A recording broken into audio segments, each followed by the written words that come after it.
Alors, donc on va vous présenter le site Data Pathologie, donc qui en fait une cartographie interactive et un open data des pathologies et dépenses de santé.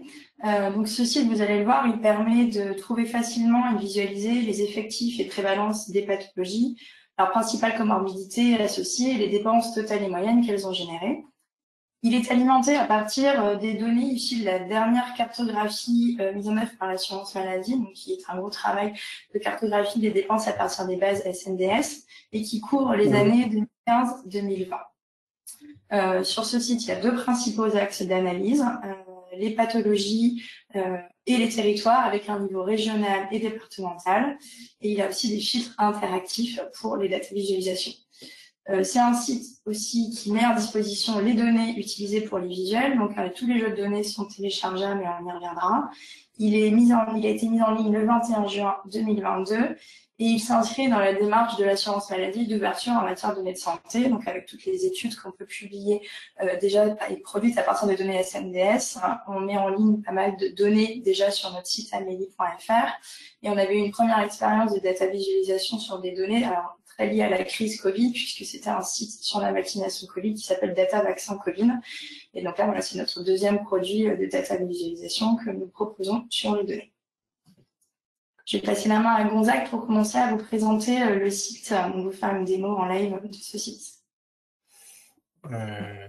Bonjour tout le monde. Donc, on va vous présenter avec Clémence ce site de data pathologie. Donc, voilà. Donc, il y a deux axes principaux, hein, pathologie, territoire. Il y a deux autres onglets où on rentre, on vous explique la façon d'accéder plus facilement à la méthode et aux algorithmes qu'on a utilisé pour cette cartographie, pour décrire les pathologies. Et puis, il y a un dernier axe qui est sur le téléchargement des données. Donc, moi, je vous présenterai la partie pathologie et puis rapidement comment on accède aussi ce qu'on trouve dans la partie méthode. Et Clémence vous présentera la partie territoire et la partie données complètes.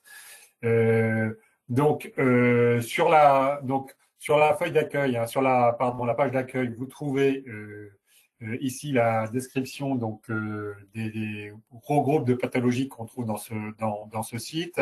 Donc vous l'avez soit en prévalence, soit vous pouvez l'avoir également en effectif, hein, si vous le souhaitez.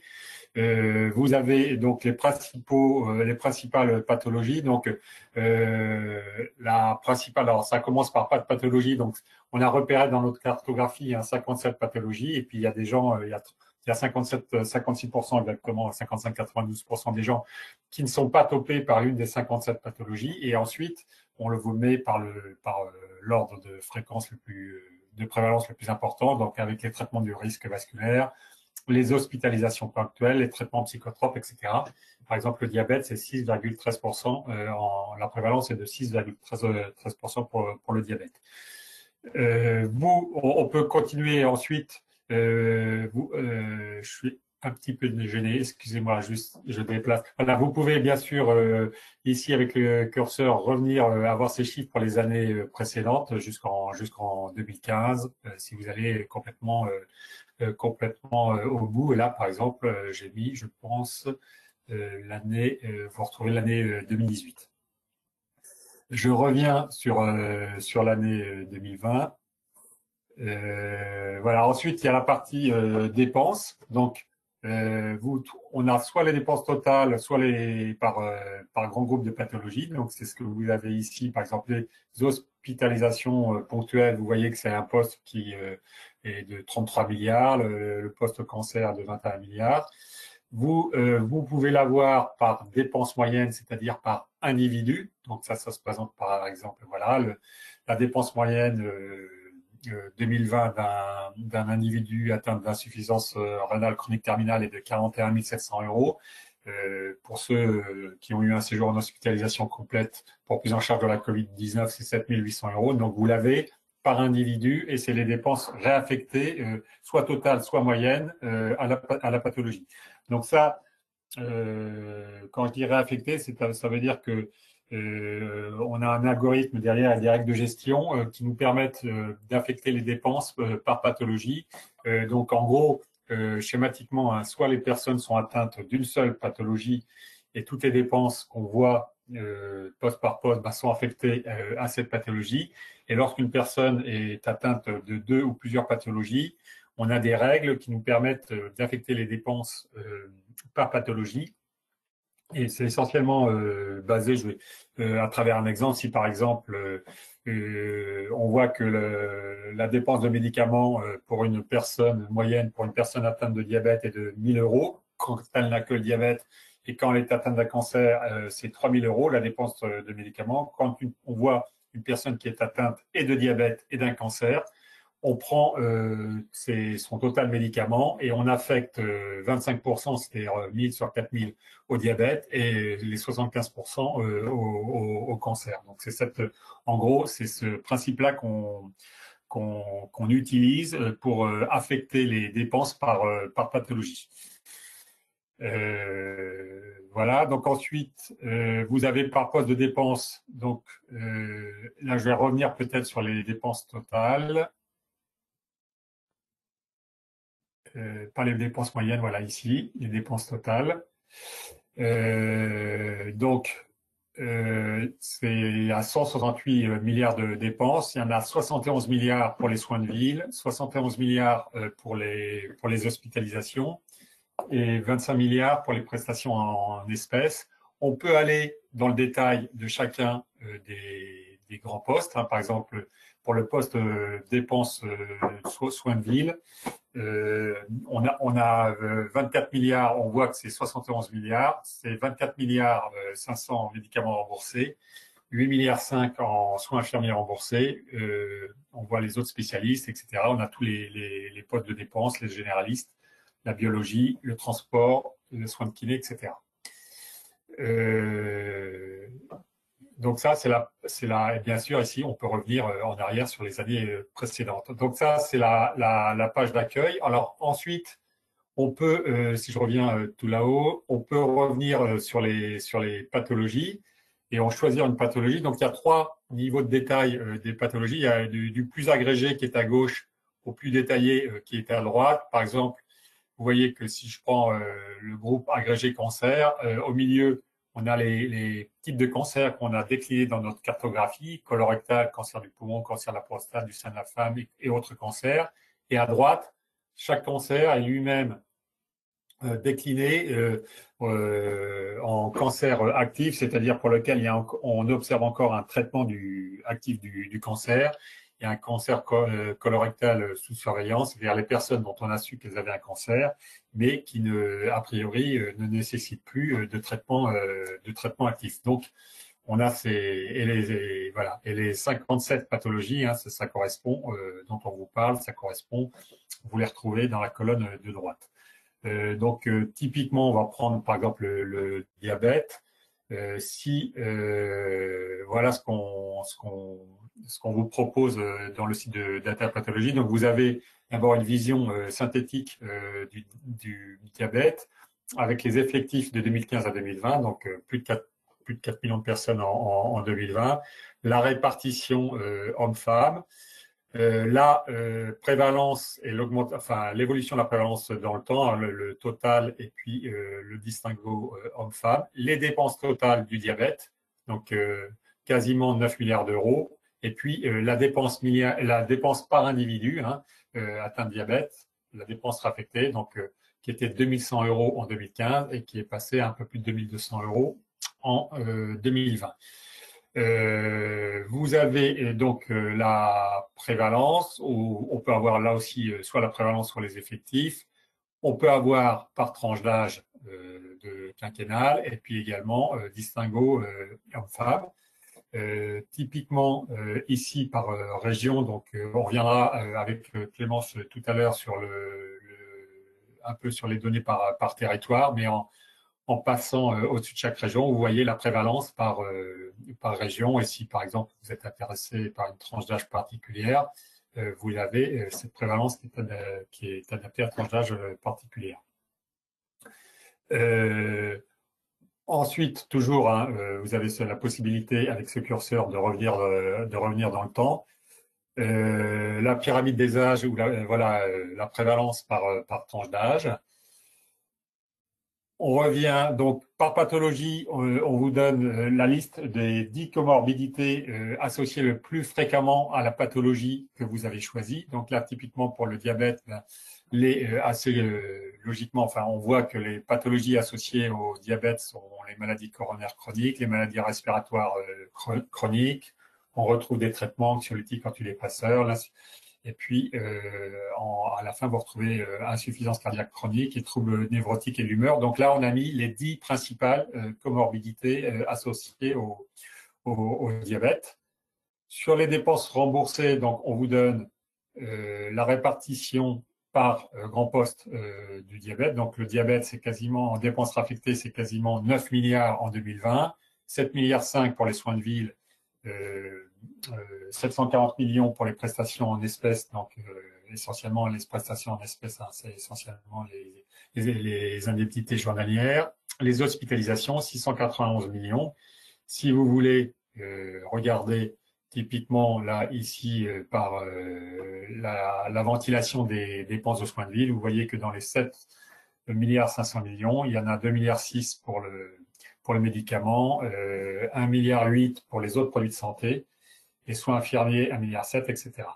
Et si pour les postes d'hospitalisation, ce qu'on propose, voilà, c'est selon le type d'hospitalisation, MCO, psy ou SSR, et puis le distinguo aussi entre public et privé.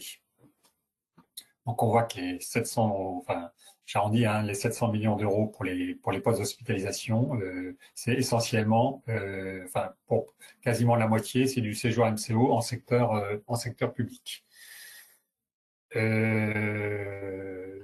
Voilà, donc là-dessus, donc ça, vous pouvez le faire, bien sûr, pour toutes les pathologies. Et si vous prenez, par exemple, si on prend le cancer colorectal actif, la première, vous l'avez aussi, vous avez exactement la même déclinaison.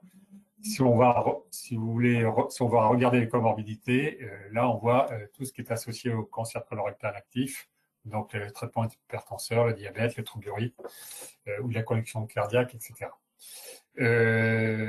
Voilà en gros sur les pathologies. Donc juste, je pense que vous êtes à peu près quand même. Mais donc en termes de méthodologie, hein, il y a deux parties dans les données qui sont présentées. Et il y a d'abord le repérage, on va dire, des 57 pathologies. Donc ça, on s'appuie avec nos algorithmes essentiellement sur trois sources de données, hein, le PMSI à travers les diagnostics liés au séjour à l'hôpital, le médicament qui trace certaines pathologies, et puis également les ALD et les numéros d'ALD en particulier, mais on cède aussi, par exemple, on peut céder aussi, mais de manière moins importante, sur les actes CCAM. Et puis la deuxième partie, c'est sur les dépenses. Donc là, on prend tout ce à la fois les dépenses d'hôpital, mais aussi tout ce qu'on trouve en soins de ville dans le SNDS, donc les dépenses de médicaments, médecins, paramédicaux, etc. Sur la méthode en elle-même, donc là, ici, vous pouvez retrouver un peu ce que je viens de vous dire, c'est-à-dire exactement quelles sont les personnes concernées par cette cartographie. Donc là, on est en tout régime, hein, c'est-à-dire que donc ça représente un peu plus de 66 millions de bénéficiaires. Donc la source des données, hein, c'est le SNDS. Vous pouvez trouver aussi la manière dont sont repérées nos 57 pathologies avec il y a des liens qui sont faits sur les méthodes détaillées de repérage de ces pathologies et des algorithmes qui sont utilisés pour décrire ces pathologies.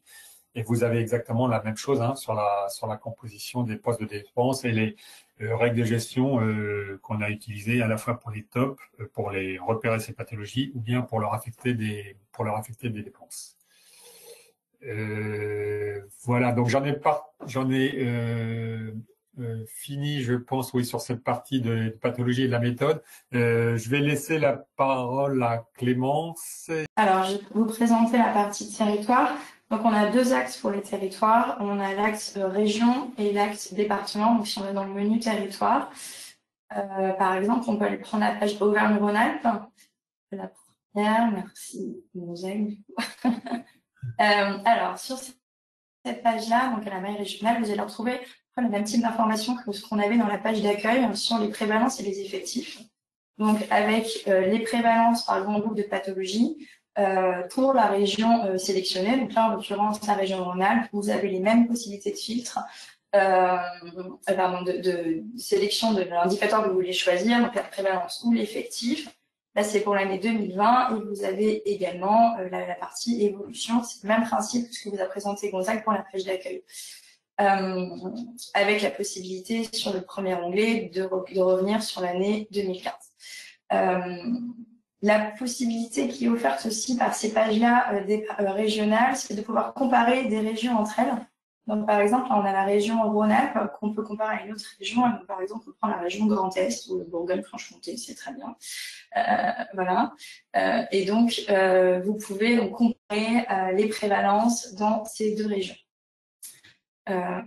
Vous pouvez aussi la comparer à la France entière, c'est une des possibilités qui vous est offerte dans le menu. Si on va descendre un petit peu plus loin, ensuite vous allez pouvoir, donc pour sélectionner une pathologie, donc à droite, parmi les 13 grands groupes de pathologies, donc par exemple sur les cancers, vous allez retrouver la carte de France juste en dessous qui va vous présenter donc la prévalence dans la région, vous comparez la prévalence dans les autres régions, et vous avez deux filtres qui peuvent s'appliquer sur cette carte, le filtre de tranche d'âge comme vous l'a présenté Gonzague, et par sexe également, qui va mettre à jour la carte. Vous pouvez la voir donc, pour l'ensemble chacun des 13 grands groupes. Je vais revenir un peu plus tard sur cette comparaison qui est offerte à deux départements au sein de la région. Ici, on descend un petit peu plus loin avant d'aller sur cette fonctionnalité. Vous allez retrouver la pyramide des âges, donc pour la pathologie étudiée, donc le cancer, avec cette comparaison donc, des deux régions, Auvergne-Rhône-Alpes et Grand Est, qui est proposée sur le même principe. Et enfin, vous allez avoir, pour les pathologies de cancer, les prévalences de chacun des sous-groupes de cancer, en l'occurrence le cancer du poumon, le cancer colorectal, etc., le cancer du sein, par ordre décroissant de prévalence. Donc voilà ce qui est proposé dans ces pages régionales. On n'y trouve pas les informations sur les comorbidités et les dépenses qui, elles, étaient présentées donc, au niveau national.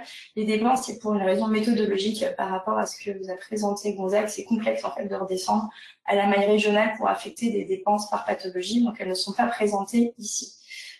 Si on remonte un petit peu pour vous présenter cette fonctionnalité qu'on voyait tout à l'heure, de comparaison de deux départements entre eux. Donc, par exemple, au sein de la région Auvergne-Rhône-Alpes, si je veux comparer un département, donc, disons, c'est la Drôme ou l'Ain par rapport à, c'est très bien, un autre département de la région, vous pouvez du coup basculer sur les pages de départements, donc qui ont exactement la même structure que celle que je viens de vous présenter pour les régions. Vous allez retrouver les mêmes indicateurs, les mêmes types de visuels avec voilà, les prévalences et la comparaison des deux départements. Si vous pouvez même aller plus loin dans ces pages départementales pour comparer donc le département, si tu montes un tout petit peu Gonzague, on a l'un, mais vous voyez, il y a encore un menu déroulant, on peut à la place de la Drôme choisir un autre département un peu plus bas. Alors, tu vois, tu as l'un, tu as un juste au-dessus, là, hop. Tu as la Drôme, c'est ça que je crois. Non, faut que tu descendes juste en dessous du graphique, pardon. Juste au-dessus du graphique, au-dessus des barres. Oh oui, d'accord, ok. Voilà, pardon. Donc là, vous pouvez prendre en fait tout le département de France et même si tu vas tout en bas, on va pouvoir comparer à la France entière. Voilà, tout en bas, c'est possible.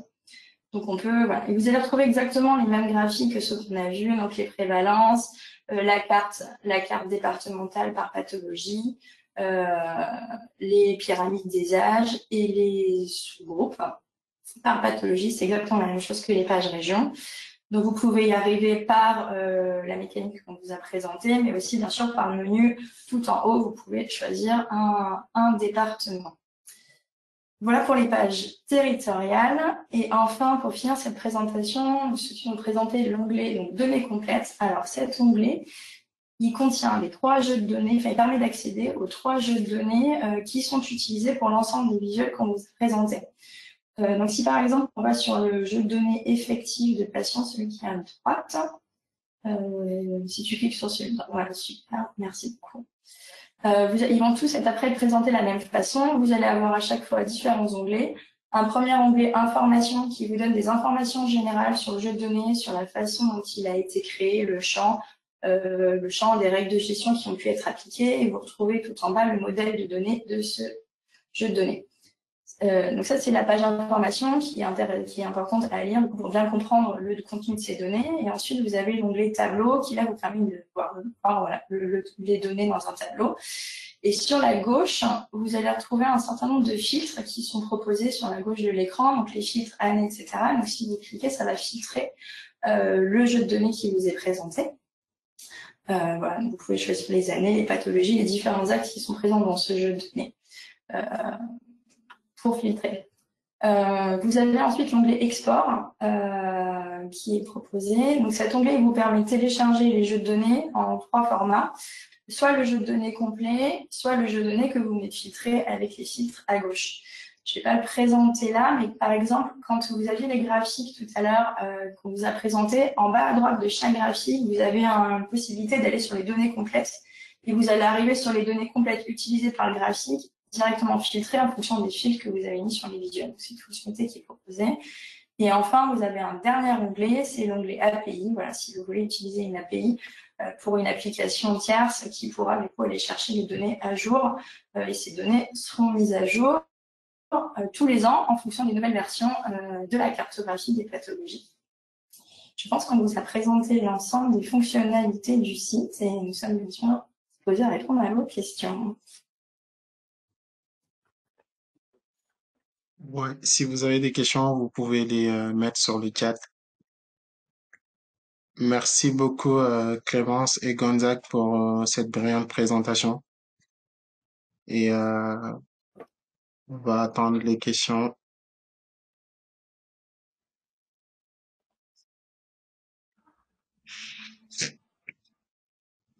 D'accord, la première question. Merci beaucoup pour cette présentation. Est-il prévu de mettre à disposition les codes utilisés pour détecter les pathologies? Ce serait en effet très utile pour homogénéiser les études réalisées à partir des données sur les pathologies par les différents utilisateurs. Alors, je pense que enfin, voilà, dans la partie méthode qui renvoie aux algorithmes utilisés par les pathologies, donc il y a déjà, je pense, enfin, je pense qu'il y a une bonne description déjà des algorithmes utilisés alors, pour décrire ces pathologies. Je ne sais pas si c'est complètement exhaustif, mais ça va pas être loin. Là, vous faites allusion au code, pas au code informatique, hein, au code des pathologies ou au code médicaments qu'on utilise pour détecter, je pense, chaque pathologie. Et je Oui, pense que bonjour, je sais soit pas si vous m'entendez. un code SIM. Ouais, enfin, on fait bien référence aux codes qui sont, enfin, aux codes informatiques, quoi. La question, elle est posée notamment, je suis Maxime Berger de l'adresse, et à l'adresse, il y a notamment une étude qui est sortie ce matin, très intéressante à partir de la donnée de l'EDP Santé. On étudie la prévalence de différentes maladies chroniques selon le niveau de vie des individus, et pour faire ça, enfin bref, les données ne peuvent être qu'hébergés qu'à l'adresse. Et pour faire ça sur le champ des données, on avait besoin en fait de recréer ces top pathos dans le vocabulaire de la CNAM qui permettent d'attribuer des pathologies aux consommants de soins. Et du coup, il y a eu à ce moment-là pas mal d'échanges entre la CNAM et l'adresse pour essayer de recréer à partir de la méthodologie qui est très détaillée et diffusée sur l'appli de data pathologie, la méthodologie de détection de ces pathologies. Et ce qui est vraiment très dommage, c'est que du coup, vu que les codes informatiques ne sont pas mis à disposition, en fait, on va avoir pour des raisons un peu sombres liées à des histoires informatiques qu'on ne maîtrise pas forcément complètement, des différences dans ce qu'on publie. Et alors qu'on cherche à étudier la même chose, quoi. Donc c'était pour savoir si c'était prévu dans un avenir proche de mettre à disposition les codes pour qu'on ait tous les utilisateurs aient à disposition une base de réflexion commune qui permettrait d'harmoniser ensuite les outputs, quoi.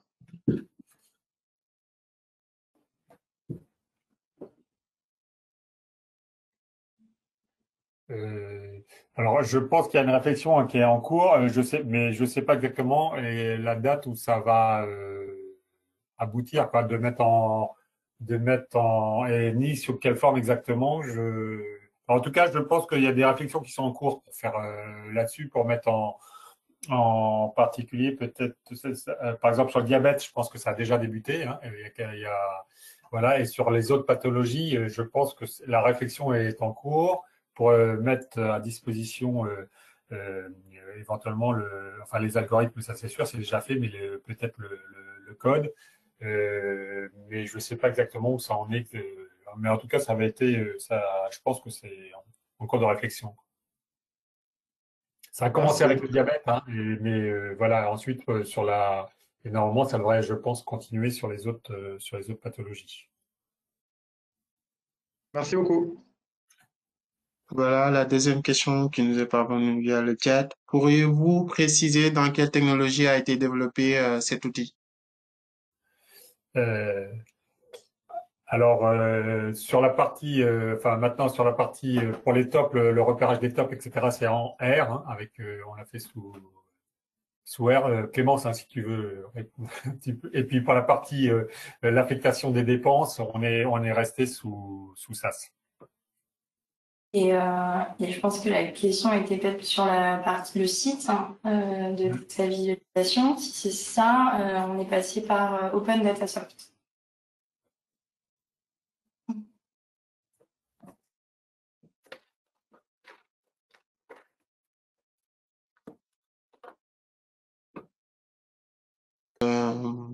D'accord. S'il n'y a pas de questions, on passe à la suite du programme. La deuxième présentation qui va porter sur les programmes de ciblage du DEMEX qui nous sera présentée par Marjorie Poussac et Fabien Belloc.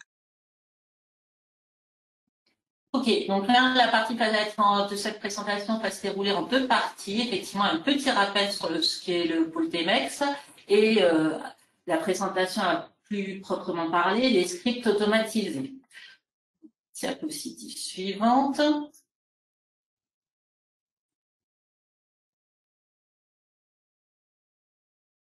Même celle d'après. Voilà. Donc, un petit rappel, qui peut accéder aux données SNDS? Eh ben, tout dépend de le degré, le degré de réidentification des personnes. S'il n'y a pas de risque de réidentification des personnes, vous allez avoir des jeux en open data. Et la CNAM met plusieurs jeux d'open data donc sur son site. Et les deux derniers là sur lesquels on a mis les adresses, c'est le site Data Vaccin Covid dont vous a parlé oralement et la présentation qui vient d'être faite sur la pathologie la cartographie des pathologies. S'il y a un risque de réidentification, dans ces cas-là, c'est d'autres accès qui rentrent en compte. Et là, il y a des accès qui sont soit accès permanent, ce qui a été symbolisé en violet complètement à droite. Et là, il y a un décret d'application avec une liste d'institutions qui peuvent accéder aux données du SNDS avec le périmètre d'accès, donc là, la profondeur, l'emplacement de variables sensibles ou pas, l'EPS scripté ou pas. Et il y a un autre accès possible qui est un accès sur projet. Là, les demandeurs pour ces accès sur projet peuvent être des demandeurs publics ou privés, mais tout comme les accès permanents, il faut qu'il y ait un intérêt public pour ce projet. Diapositive suivante. Petit focus sur ces accès sur projet. Donc là, nous, au pôle DEMEX, c'est notre cœur de métier. On a juste mis en bas de l'encadré que il faut qu'on obtienne une autorisation CNIL, qui est au bout une autorisation CNIL, soit en ayant, interrogé le cliché du HTH et le CESRES, soit avec un passage auprès du comité de CDP. Donc, le cœur de métier de DEMEX, c'est la gestion des conventions et des demandes d'extraction pour les porteurs de projets. Donc là, on va parler d'expression des besoins qu'on va étudier et valider. On va parler de conventions qu'on va inscrire, valider et rédiger et signer surtout. Il y aura des démarches d'extraction de données avec des vérifications et toute la préparation de la mise à disposition opérationnelle de ces données, soit sur notre portail CNAM, soit au sein d'un système FIS. Et tout ça, effectivement, ça contribue à l'accompagnement et à la formation des porteurs de projets. Et c'est ce qu'on fait tout au long du processus. Donc, on parle de processus, on va vous le montrer tout de suite après, justement, ce processus. Donc, on a effectivement l'avertissement que vous avez obtenu une autorisation CNIL. Dans ces cas-là, on vous contacte pour récolter un certain nombre d'informations, on valide une expression des besoins, et là, on retrouve les mots-clés que je viens d'évoquer. Donc, en haut, la validation et l'instruction de la convention. En bas, la mise à disposition opérationnelle des données qui seront extraites au milieu, donc avec les calculettes ou comment dire le transfert vers des systèmes fixes. Et au milieu, c'est la démarche d'extraction avec plusieurs types de démarches d'extraction, donc soit le ciblage, soit l'appariement direct, soit l'appariement indirect. Et au bout du compte, ces trois processus doivent se rencontrer et aboutir un peu à un même point. Lorsque la convention est signée, les données prêtes et les calculettes sont prêtes aussi, on vous met à disposition les données pour que vous puissiez faire vos études. Donc, on a encadré ciblage parce que c'est le cœur de cette présentation. Diapositive suivante, s'il vous plaît. Donc, le ciblage, c'est on recherche un groupe de population par rapport à des caractéristiques globales. Donc, soit une consommation de médicaments, soit ça peut être par rapport à une sélection de diagnostics ou la combinaison de plus de choses comme ça. En tout cas, c'est la mise en place d'un algorithme qu'on met en place pour cibler une population particulière. Je vous ai remis un peu ce que c'était un appariement direct ou indirect, mais c'est pas le cœur du sujet. Donc, on va se focaliser sur ce ciblage de population particulière.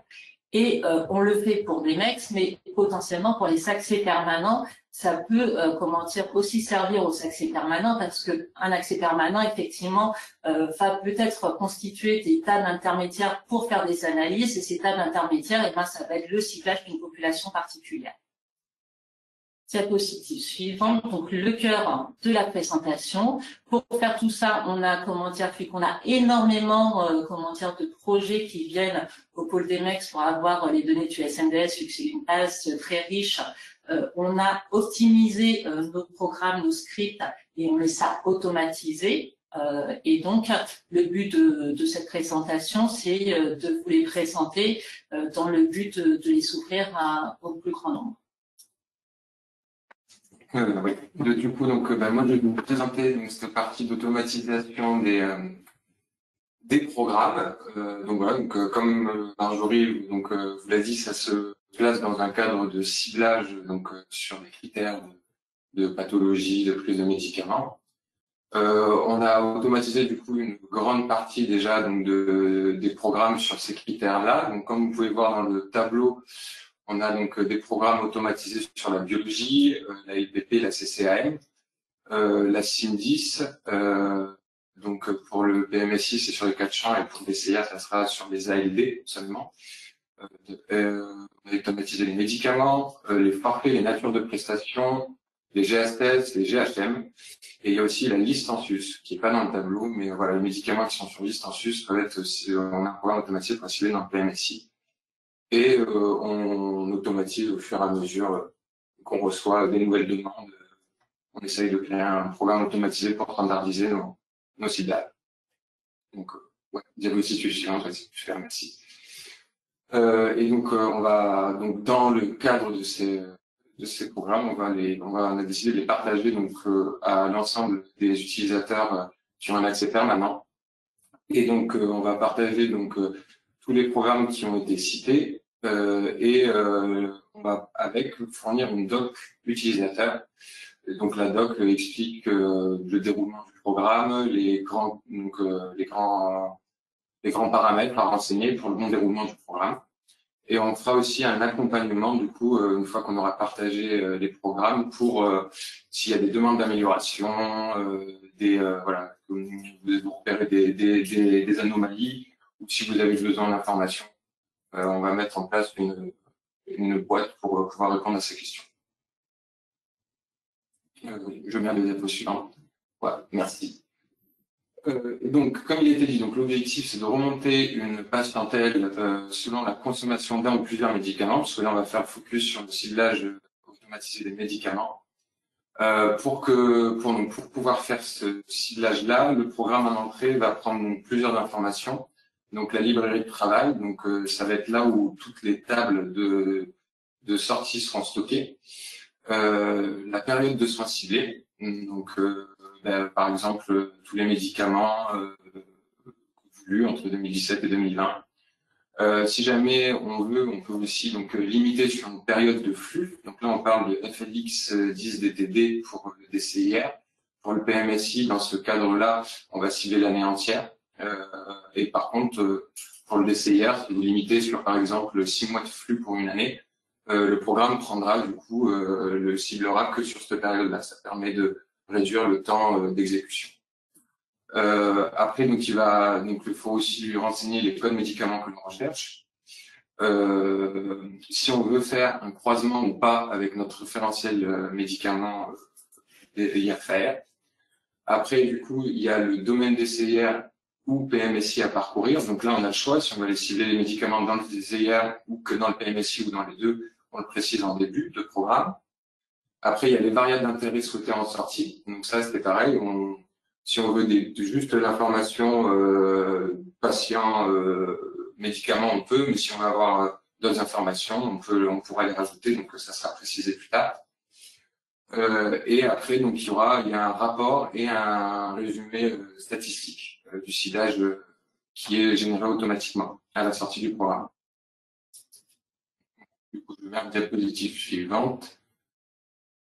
Merci. Alors, celle-là, elle n'est pas très visible, mais en fait, voilà, c'est tous ces paramètres sont déclarés donc dans des macro-variables SAS qui se situent en début de programme. Donc, toutes les macros sont compilées en dessous de ces macro-variables. La première donc à renseigner, c'est la librairie de travail, comme ça a été spécifié. Donc, ça commence à partir de SAS data, et après vous déclinez du coup le sous-dossier ou dossier dans lequel vous souhaitez travailler. Après, donc il y a les dates de début, dates de fin. Donc ça, on parle vraiment de la période de soins. Donc là, on spécifie donc une période de soins sur laquelle on souhaite filtrer la prise du médicament. Donc ça va être filtré sur Exessois DTD. Et pour les PMSI, ça sera sur les cibles, donc Exessois DTD, Exessois DTF qui seront bornés. Si on veut, on peut rajouter un filtre sur les dates de flux. Si sur le DCIR, par exemple, on met 01-02 2013 à 01-06 2013, il ne fera du coup que les 5 premiers mois de flux de l'année 2013. Et si on rajoute les dates de soins, il bornera en plus sur les dates de soins pour cibler. Après, donc il y a les 4 types de codes médicaments donc que l'on peut renseigner. Et donc là, en phase de CIP 13, on vient renseigner en ligne tous les médicaments que l'on souhaite. Donc on les renseigne en ligne, séparés par des espaces. Donc on renseigne les CIP 13 en phase de CIP 13, CIP 16 en phase de CIP 7, etc. Donc on peut faire ça pour les CIP, les UCD et les ATC. Si on ne souhaite pas passer par la liste, parce qu'on a déjà créé notre table de médicaments, on peut le faire. Et donc, dans ce cas-là, on ne renseigne pas les médicaments en face des macro-variables liste, mais en les renseignant en dessous, on va renseigner le nom de la table et dans quel dossier retrouver cette table-là. Donc là, c'est pareil, ça se base à partir de SAS data. On renseigne le chemin du sous-dossier où trouver la table médicament créée à partir de SAS data. Il y a quelques règles à respecter au niveau du nommage des variables. Et après, sinon, qui sont décrites dans la documentation. Et après, le programme, il vient donc appeler cette table et s'en sert pour faire le ciblage. Donc, après, c'est le paramètre IRFR. Est-ce qu'on souhaite croiser les médicaments qui sont en liste ou les médicaments qui sont dans la table médicaments spécifiés si ça a été choisi avec notre référentiel IRFR. Donc, on précisera plus tard comment le croisement est fait. Après, donc, médicaments cibles, ça, c'est pour filtrer sur le type de médicament que l'on souhaite dans le DCIR. Si on renseigne ALL, il fera les CIP et les UCD. Sinon, on peut lui renseigner CIP ou UCD et il fera que l'un ou que l'autre. Le paramètre table totale, c'est pour spécifier si on veut une table totale DCIR, parce que le DCIR est très volumineux.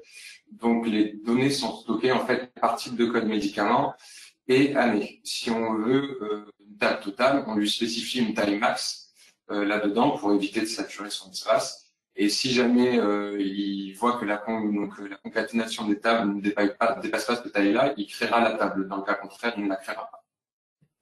Et pour le PMSI, donc en dessous, c'est le paramètre PMSI. Donc c'est là où on vient spécifier si on veut cibler que le PMSI, un champ ou pas du tout. Donc on précisera aussi derrière. Et après info sortie, c'est là où on vient donc aussi renseigner les variables que l'on veut dans nos tables en sortie. Donc il y a pas mal de choix possibles. Voilà, on peut enrichir ou pas selon notre besoin. Et après, est-ce qu'on veut générer le rapport en sortie ou générer les statistiques en sortie, oui, non. Donc là, c'est tous les paramètres qui sont possibles à renseigner. Certains sont obligatoires, d'autres non. Et ça, tout ça, c'est spécifié bien sûr dans la documentation, lesquels sont obligatoires d'être renseignés et d'autres non.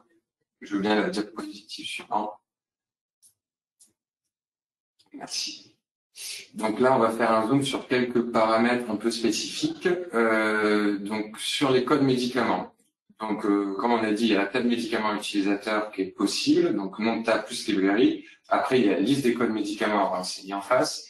Et après, il y a le choix de pouvoir croiser avec IRFR ou pas dans les deux cas. Donc si on croise dans IRFR, ce qu'il faut noter, c'est qu'il va venir enrichir donc la table avec tous les codes supplémentaires qu'il retrouvera dedans. Et tous les codes qu'il n'a pas retrouvés dedans seront quand même gardés. Ils seront stockés dans une table, d'ailleurs que vous retrouverez dans votre librairie. Donc cette table-là aura un nom, c'est ABS IRFR, ABS IRFR, et donc ce sera tous les médicaments qu'il n'a pas retrouvés dans notre référentiel. Ils seront quand même utilisés et concaténés à la table des listes des médicaments qui seront utilisés pour faire. D'ailleurs, donc pour les commanditaires de DMED, par rapport à IRFR, si on ne renseigne que des codes ATC dans le médicament, il va forcément faire le croisement avec IRFR, parce que dans le PMSI et le DCA, donc PMSI, il n'y a que les UCD, dans le DCA, c'est que UCD et CIP. Donc si vous me spécifiez un ciblage qu'avec des ATC, le programme, ou si je lui spécifie un ciblage qu'avec des ATC, le programme ira directement faire le croisement avec IRFR pour récupérer ces correspondances-là. Et donc il faut noter que notre référentiel, il y a toujours un petit délai de mise à jour. Donc, si jamais vous renseignez un code ATC où il y a eu un changement de nomenclature, des changements de médicaments, des ajouts, etc., il va y avoir, c'est possible que le référentiel ne vous remonte pas tous les codes auxquels vous attendez. Parce qu'il y aura peut-être un petit délai entre ce qui a été décidé pour la nomenclature ATC et la mise à jour d'IRFR. Donc, c'est pour ça, c'est juste une petite note d'attention sur les codes ATC avec le programme. Après, donc, il y a les paramètres du PMSI. Donc là, on peut sélectionner donc un ou plusieurs champs. Si on veut sélectionner donc tous les champs, on renseignera en face du paramètre PMSI. Donc, il ira dans la MCO, HAD, SSR et dans le RIMP. Et sinon, on lui renseigne la première lettre du champ. Par exemple, si on renseigne MH, il ne fera que MCO et HAD. Peu importe l'ordre des lettres, on peut faire HM, il fera que MCO et HAD. Voilà, si on veut faire MCO, HAD, SSR, MHS, SHM, comme on veut. Et il fera que les champs que vous avez spécifiés. Pour les paramètres de date, donc date de soins uniquement, donc il va calculer automatiquement en fait la période du DCIR à parcourir. Et donc là, pour le DCIR, il va faire donc la dernière année que vous lui avez spécifiée jusqu'à 3 ans après, pour être sûr de n'oublier aucun remboursement. Même si techniquement, après 2 ans, on n'est plus trop censé en retrouver. Et pour le PMSI, il fera également jusqu'à 3 ans après. C'est 3 ans après. Même parce que donc c'est possible d'avoir effectivement des séjours qui s'étalent. Donc on va voir normalement jusque 3 ans après, et il bornera toujours sur les dates de début et de fin pour le PMSI, et il bornera sur la date DTD pour le DCIR. Et si on lui spécifie des flux, il fera par rapport aux dates de flux que vous lui avez spécifiées. Donc pour le PMSI, il fera toutes les années spécifiées entre les 2 dates de flux. Et pour le DCIR, il se servira des dates que vous lui avez spécifiées pour parcourir donc le DCIR sur la FELIX IZDD. Je veux bien du coup le programme, la diapo suivante. Merci. Donc le déroulement du programme, donc il y a deux options par défaut. La première est plus ou moins obligatoire et fait partie des bonnes pratiques. Donc pour tous ceux qui ont des accès permanents, c'est l'option compresse égale yes, donc pour diminuer la taille des tables en sortie. Et après donc c'est l'option notable gen, c'est pour éviter qu'il nous affiche toutes les traductions des macro variables dans le journal, pour avoir un journal un petit peu plus propre. Ensuite, donc le programme, ce qu'il va faire, c'est qu'il va lire tous les paramètres que vous allez renseigner. Si vous avez oublié d'enseigner un paramètre obligatoire ou si un paramètre est mal renseigné, il reviendra en erreur. Par exemple, si vous le spécifiez le 31 février, il va revenir en erreur avec une note en vous expliquant que le 31 février n'existe pas et qu'il faut que vous regardiez votre date de début. Donc, il ne faut pas hésiter à les regarder dans le journal. Il y a un warning qui est mis avec une explication sur quel paramètre a fait que le programme n'a pas tourné. Après, donc, il va donc compiler toutes les macros et puis il va les exécuter selon les conditions que vous avez définies dans les macros variables. Puis il va vous restituer les résultats dans la librairie de travail pour les tables et après, sinon, vous aurez du coup un rapport Excel si vous l'avez demandé.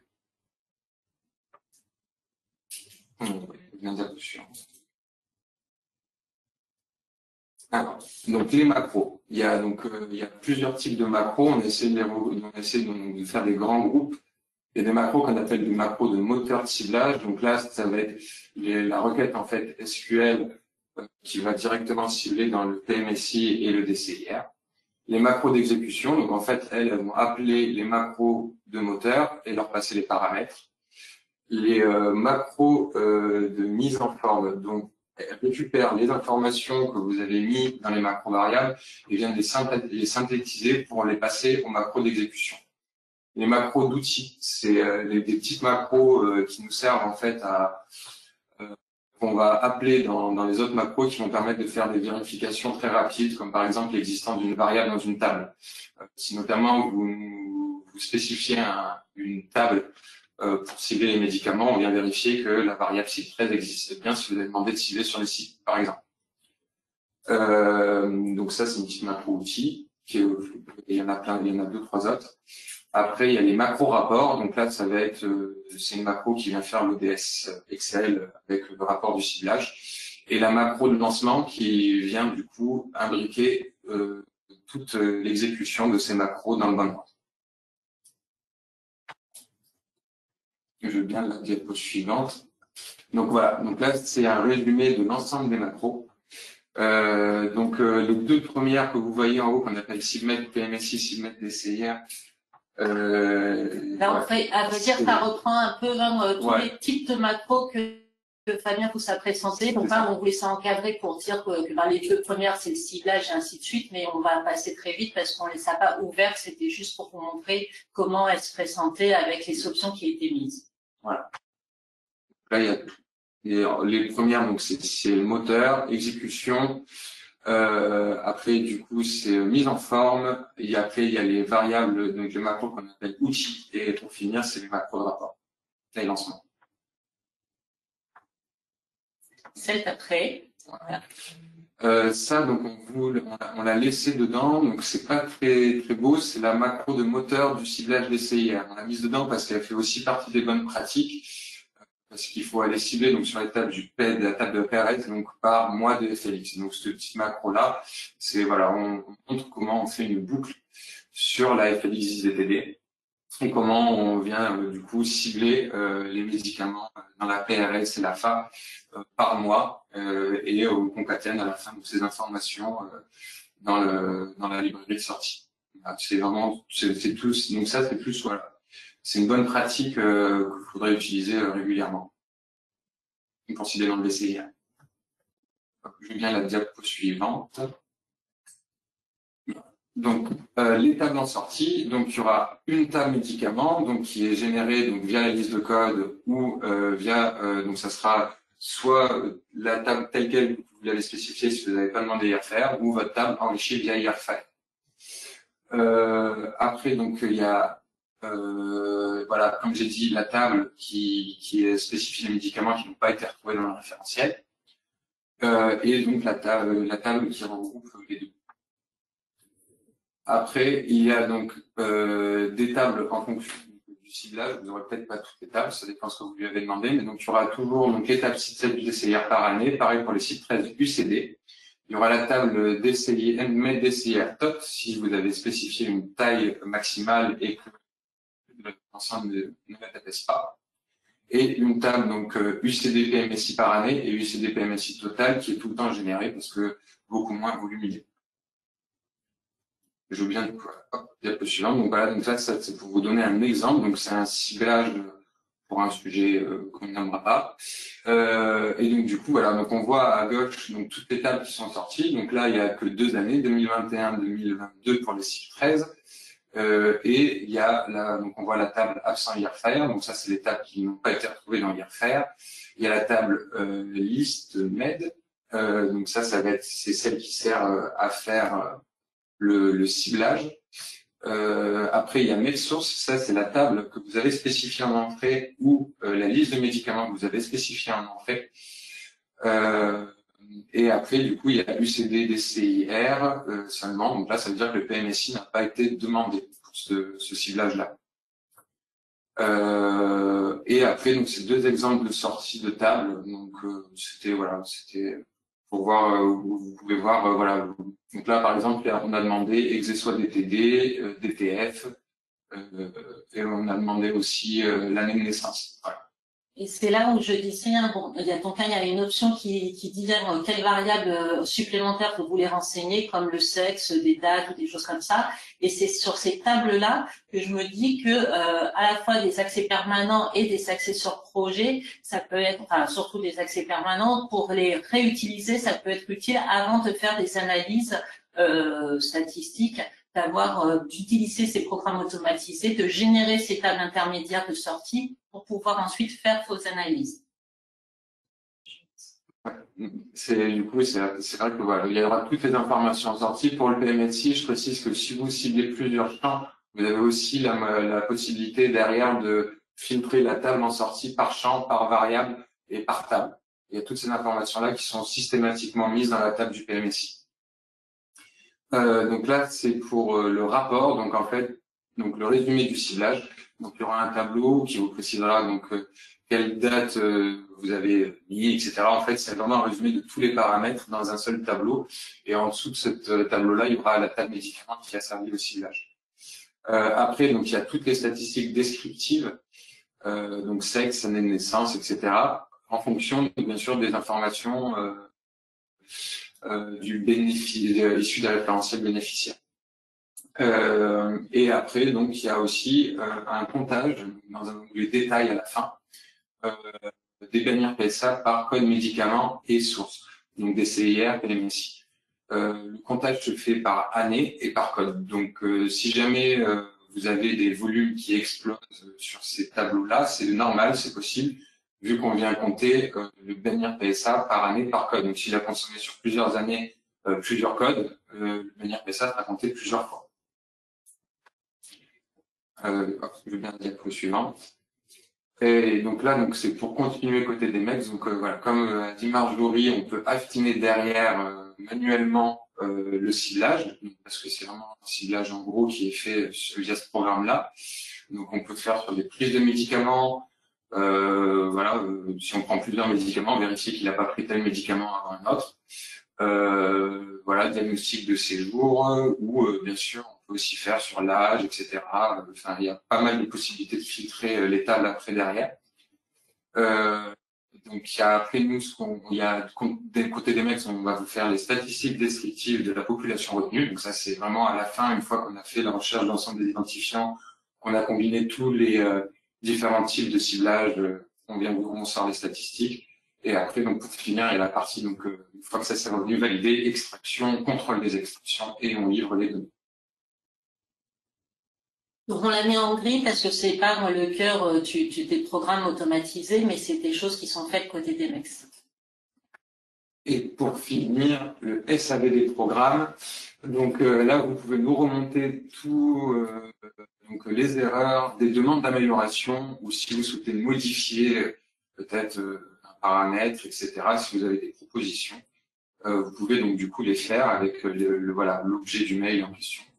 Et vous pouvez les soumettre à la boîte du coup snds@assurancemaladi.fr. Et nous, on prendra en compte la demande et on essaiera de la traiter au milieu de tous les sujets. Et ces programmes-là vont être adaptés aux accès sur espace projet. Donc, si vous avez un sujet qui a été livré dans un DNX sur le portail, on va adapter le programme pour que vous puissiez refaire du coup ce ciblage, qui donc du coup aura été le ciblage qui a servi à cibler la population pour les extractions. Dans ce, voilà, on va adapter le programme pour que vous puissiez l'utiliser dans votre espace projet. Et puis on fera des communications bien sûr sur la version mise à jour sur le portail de tous ces programmes. Merci. Je pense que c'était la dernière. Il me semble que c'était la dernière diapo, ouais. Celle d'après. Oui, ouais, c'est ça. Ouais. Merci à tous.